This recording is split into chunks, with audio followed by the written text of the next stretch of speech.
So guys, continuation po, bali part 10 po ng life motivation, life coach na ginagawa ko, POV na rin po.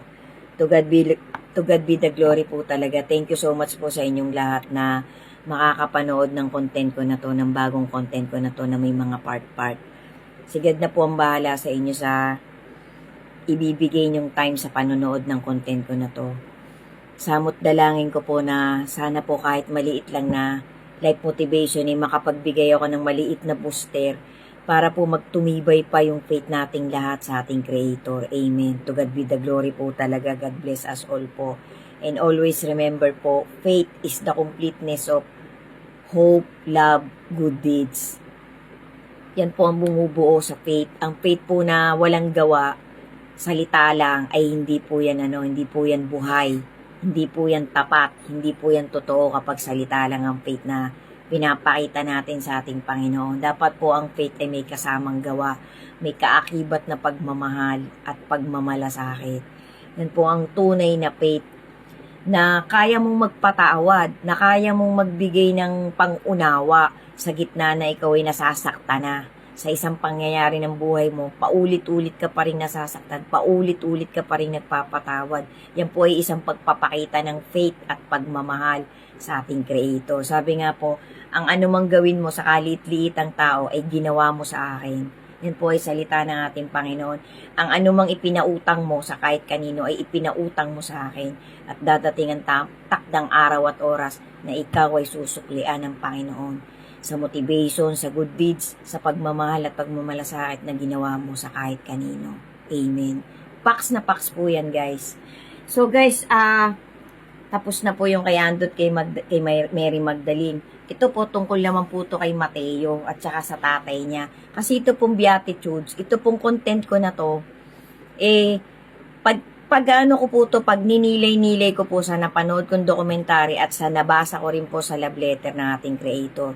Kayo na po ang bahalang mag-research, magbigay ng discretion nyo, ng sarili nyong opinion, ng sarili nyong discernment sa mapapanood nyo sa bawat part ng content ko. Samot dalangin ko po na sana po talaga kahit maliit lang pong booster, maliit na motivation, ay makapaghatid ako sa sino mang makakapagtapos ng content ko na to. So, ito po tungkol kay Mateo. Si Mateo po si Matthew po kasi, ano po siya kumbaga sa para po sa akin, ang pagkakakilala ko po kay Mateo sa pagpapaliwanag po ng love letter na ating Creator. Si Mateo po ay isang matalinong tao. Siya po ang pangarap po kasi ni Mateo, yung parang tatandasang asensado siya. Yan po ang pagkakaintindi ko sa dokumentaryong napapanood ko. So, si Mateo po, nung po siya naging isang tao ng mga Romans, naging tax collector po kasi siya. Para po siyang, hindi po nalalayo ang pagkatao niya kay Judas Iscariote. Kaya lang po si Judas Iscariote po, mahilig man lamang. Si Mateo po, ang pagkakaintindi po kay Mateo, parehas siya. Mahilig siyang magkwenta, tapat po siyang magkwenta. So, si Mateo po, parang ang intindi ko po sa kanyang life background, si Mateo po, pamula po nung naging tauhan siya ng Romans. Kasi ang Romans po talaga nung panahon na yun, kinatatakutan. Parang kailangan susunod ka sa reglamento, sa batas ng Romans. Kasi pag hindi mo sinunod, lumayas ka na sa lugar na kinatatayuan mo kasi posibleng dadaanin kanila sa dahas. Ganyan po ang mga Romans. Sila po talaga ang pinakasiga nung time na yun. Siga po sila, kumbaga sa term natin ngayon, astig sila. Ayaw nila nang sila masasapawan. Diyan po kilala ang pagkatao ng mga Romans. So, si Mateo po, nung naging tax collector po siya, parang nagalit po sa kanya mga kamag-anak niya, unang-una ng tatay at nanay niya, pati mga kapatid niya. Kasi nga po sila, para silang parang kalahati, para pagkaintindi ko po, halos kalahati yata ng kinikita nila, tax Kailangan yung kalahati ng kinikita mo, tax mo yun sa Romans. Ganun po, kasi pag hindi ka po sumunod sa kanilang batas, talagang malalagot ka.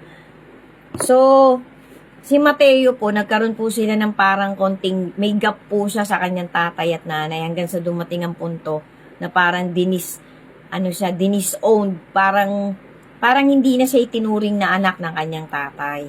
Na parang naging matigas ang tatay niya na wala akong anak na na kagaya mo na parang naninikil, parang sinasakal mo mga tao, mga kababayan natin dahil sa paniningil mo ng buwis. So, kung parang i-analyze mo, parang tama din naman po talagang may tax eh.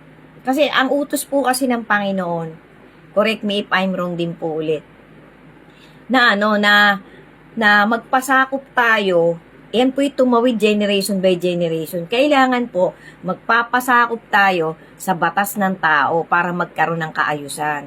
Tapos, pero bago ka magpasakop sa batas ng tao, sumunod ka muna sa batas ng ating Creator para ang buhay mo mapabuti. So, bawat ano po talaga, may consequence. Merong, kasi sabi nga po, domino effect.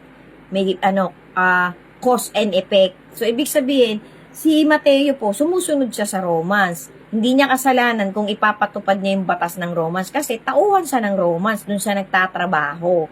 So, parang kumbaga sa excuse me po, walang personalan, trabaho lang. Parang ganun ng kay Mateo. Kasi si Mateo po, kumikita din po siya ng malaki. Kaya lang, minasama po yun ng pamilya niya, tsaka ng ibang mga kamag-anakan niya, pati ng mga kababayan niya. Kaya marami din pong galit kay Mateo. Then later on po, naunawaan din ng tatay at nanay niya.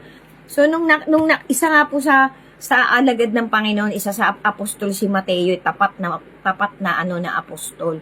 So, nung natapos po yung Beatitudes, nasundot po ang puso ni Mateo. So, nagkaroon din po ng cause and effect yung salita ng Beatitudes ng ating Lord Jesus kay Mateo. Matindi po ang epekto. Si Mateo po, nag-console po muna sa kay Mary Magdalene. Parang huminga siya. Parang sinabi niya na, parang pinaigsi na lang po nung dokumentary na kailangan ba talagang bumalik ako sa tatay ko. Parang gano'n. Pero hindi niya direktang sinabi kay Mary Magdalene.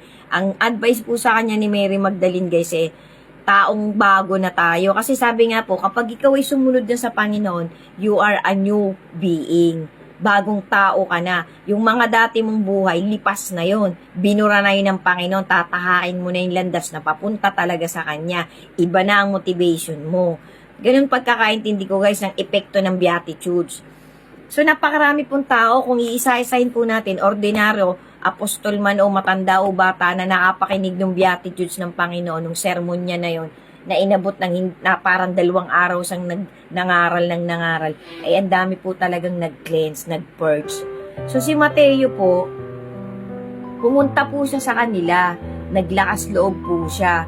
Ang pagkakasorpresa po ni Mateo, hindi niya alam na ang tatay at nanay niya ay na-purge din po. Nagbago din po, nag-iba din po sila ng moods nung napakinggan nila yung Beatitudes ng ating Creator. So, sundan niyo pa po, guys. Sana po talaga ay nakakapagtawid ako sa inyo ng maliit na motivation and life lesson sa bagong content ko na to. Kasi ang goal ko lang po talaga, madagdagan pa yung faith ng bawat isa sa atin. Kasi bawat salita po talaga ng Lord Jesus natin nung nabuhay siyang in body and flesh, talaga po para po yung kutsilyo, parang tabak na magkabilang talas, napakatapang po, kumbaga sa kape matapang. Ibig sabihin, napakatigas na lang ng konsensya mo ng pagkatao mo kung hindi ka tatalaban ng salita ng Panginoon. Ano pa po kaya yung mga nakakita sa kanya, yung humawak sa kanya, idipuspos po ng espiritu. Salita nga lang na marinig mo sa kanya, tatalab sa'yo Ganun po siya talaga ka-powerful, guys. Kaya yung mga napapanood po nating dokumentary na sinisiraan ng ating Creator, lagot po sila pagdating ng tamang oras at pagkakataon. Sundan nyo pa po, guys. Thank you so much po sa inyong lahat. Ingat po tayo palagi and God bless us all po. To God be the glory po. Amen.